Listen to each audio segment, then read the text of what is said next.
All right, so I'm going to start with maybe a bold statement. I'm going to say that B2B selling is in trouble. And let's include within that account management, relationship management, business development, or whatever you name that within your organization. And if trouble is too strong a word, let's at least agree that we're at an inflection point such that something needs to change in the way we approach our buyers, our customers. B2B selling's changed and it continues to change. That's not new.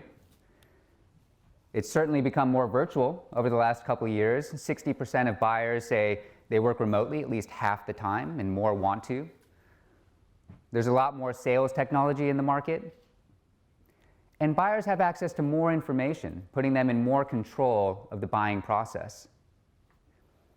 And it's this combination of information, technology, and macro trends that's changing the landscape such that revenue leaders are having a hard time adapting.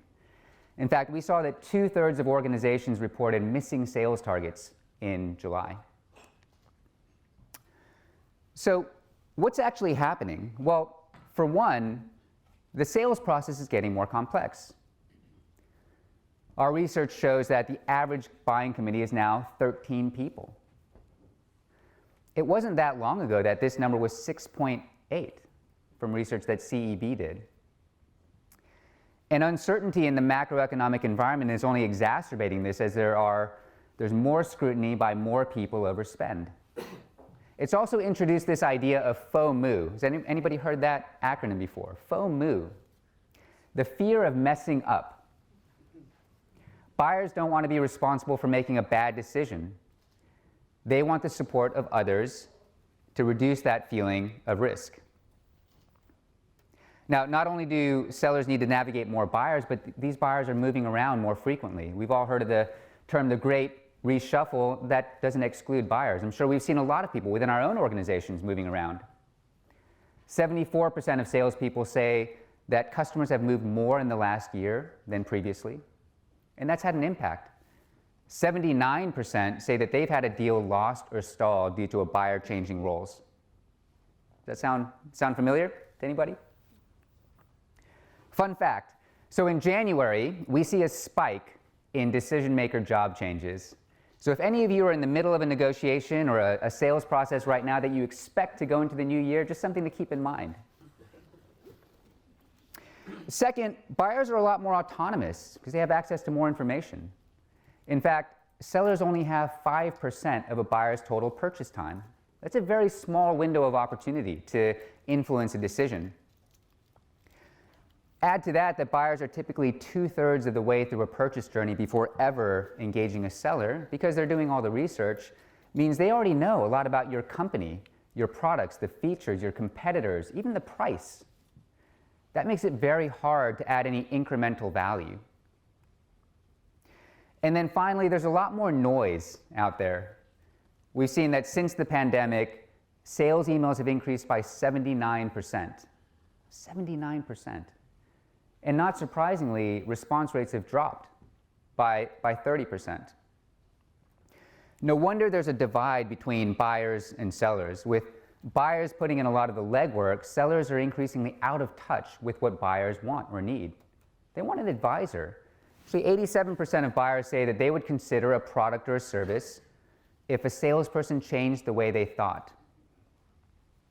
But with more people, less time, and more noise, it's very hard to bring that value to buyers. So what's the answer? Well, a lot of sales leaders are turning to sales tech. Gartner now reports that the average sales tech stack consists of 13 virtual selling technologies.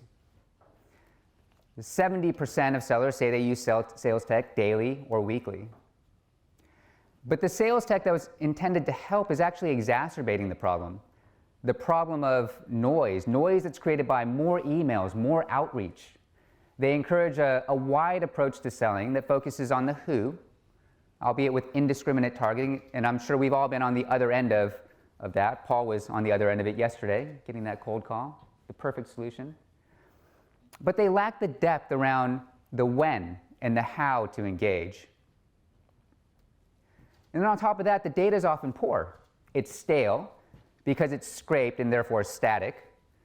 And then it makes inaccurate assumptions about buyer intent because it's taking weak signals like keyword searches based on third-party data versus actual behaviors using first-party data.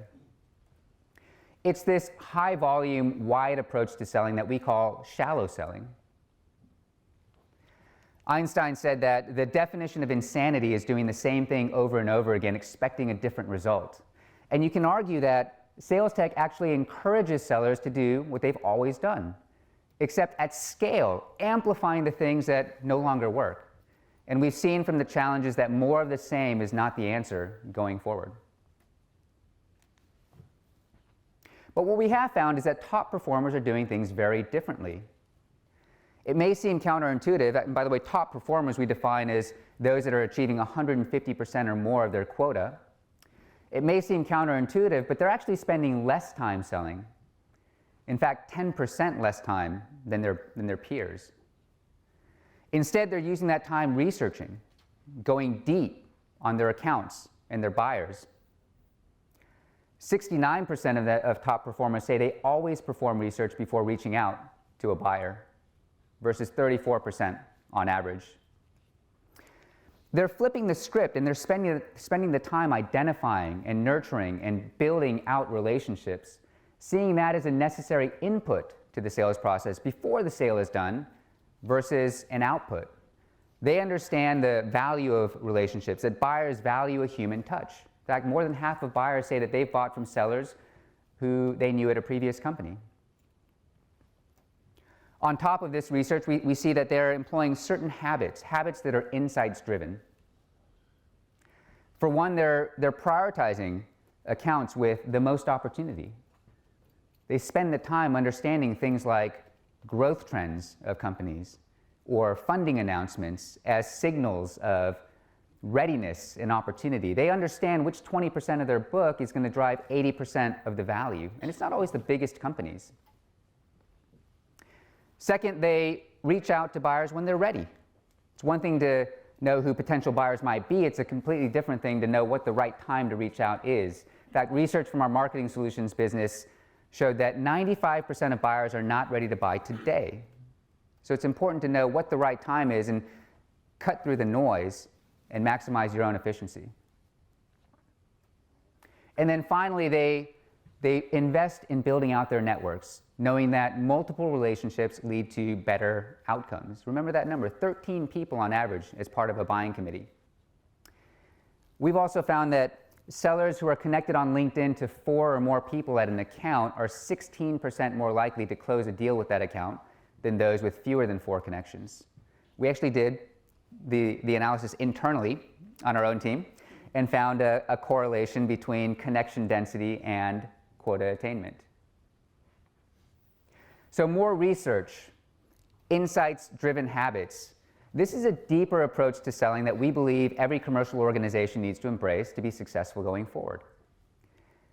Now, this may all sound well and good, research, habits, but it actually takes a lot of time piecing together information from different sources, information on companies, on buyers, on relationships. But what if you could automate this process and through that make your top performers even more efficient? And through that then scale that to the rest of your organization? Well, that's what deep sales technology does. Deep sales is akin to deep learning. It learns from large amounts of data, in this case on companies, on buyers, on relationships. It then translates that data into actionable insights that enable sellers to embrace the habits that top performers rely on. It makes predictions and recommendations that are impossible for humans. It does the hard work so that sellers can invest and focus their time on nurturing relationships. What would it mean if you could enable every one of your sellers with these insights? And through that, shift your entire organization of sellers to higher performance? What would it mean if you could shift the entire performance curve of your organization? We believe that you can no longer rely on pockets of top performance to be successful. You need to shift the average. Now, LinkedIn's built the world's first and only deep sales platform. It's built on the most comprehensive, accurate, and dynamic set of company and professional data in the world. It's first party, therefore exclusive to us. And because we can see hundreds of millions of interactions between buyers and sellers, we can provide accurate intent data. And as opposed to contact information, this information on our relationship graph, the behaviors and the interactions between buyers and sellers can't be scraped. It's the result of 20 years of investing in our network and the artificial intelligence to create a scale that's far beyond human capacity. And unsurprisingly, users of our deep sales platform see the benefits. They see uplifts in deal sizes, in win rates, in pipeline. And for those that are most active and most engaged, those uplifts can be significant across these dimensions. And you can see those numbers on the screen. For those that have their CRM synced to our deep sales platform, we find that 43% of their total revenue is influenced by deep sales technology. Now, that all may sound grand, right? Big data for that. Artificial intelligence, great results. What's not to like? But you might be thinking, well, what does that actually mean? What does that feel like? So I'll spend the last few minutes bringing it to life a little bit more, and I'll focus on those insights that drive top performer habits. And I'll start with account insights. So let's imagine I'm a revenue operations leader, and I'm looking to build books of business for my team, my sales team. I have the luxury of knowing how many employees there are at companies, by country, or even function, and even title. So if my team sell to IT professionals, I can focus in on that opportunity specifically. Or I can even go deeper and focus on cybersecurity engineers if that's where we want to go as a company, to cross-sell and upsell. I can also see how quickly these companies or functions within are growing. I can see what their future plans are based on the number of jobs posted. I can see how well connected my team are to these companies, and I can use all of this information to create prioritized books of business for my team so that the sellers don't have to do the work themselves. Now, outside of that, if I'm looking at expanding my business, I can use all of that information to help me prioritize which countries I should look at or which industries I should focus on. Actually, something interesting that we've found is, given the state of the UK economy, what we're finding is that UK sellers are saving more and more leads outside of the UK. They're looking for opportunity outside. So what is that opportunity? I can see that. So staying on account insights, but now I'm a seller, or an account manager, or relationship manager, business development. I have my prioritized book of business from my RevOps team. And I can see the same information they see. And because this information is real time, it's dynamic, I can actually reprioritize my accounts throughout the year. And today we're actually in a very interesting place, because where we are today is a very different place from where we were 3 or 6 months ago when we originally planned our business. Companies or functions even that were growing then might be shrinking today, and vice versa, depending on how sensitive they are to the macroeconomy. Some industries are countercyclical.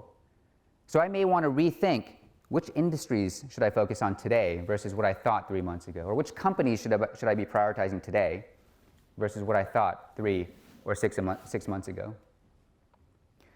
Now, on top of that, I can see alerts on M&A activity or funding announcements. I can see trending conversations, and I can see news on my account, so I can keep up to date with what's going on. So, account insights. Buyer intent. So, I'm a seller. Now imagine, I can see when a potential lead is engaging with one of my company's ads on LinkedIn. Or I can see when people are following my company page or visiting my company's website.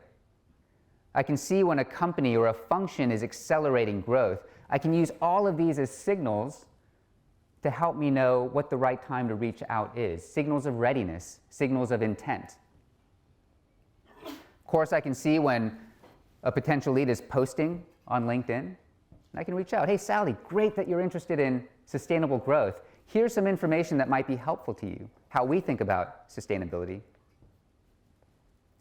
And then finally, relationship intelligence. It's taking the buyer network, the seller network, and seeing what the overlap is. So again, I'm a seller. Now imagine I can see when a past customer, a champion, joins a company, or a former colleague, work colleague, joins a company. They could be great allies for me in this company. Or imagine I can see when a decision maker or somebody in the buying committee leaves or changes roles. That can signal risk. I might need to do something. Or it could signal opportunity. I'm sure we'd all love for some people to leave the buying committee. I can see when somebody within my company is connected to somebody else I've been trying to get in touch with, one of my prospects or customers. And whether or not I'm connected to that person in my company or not, I can see that they're connected to that person and I can ask for an introduction. So account insights, buyer intent, relationship intelligence insights. Imagine you can have all of this in one place. Imagine you can give this to all of your sellers and thereby lift the performance of every one of them. This is what we believe the future of selling is. This is deep sales. Thank you.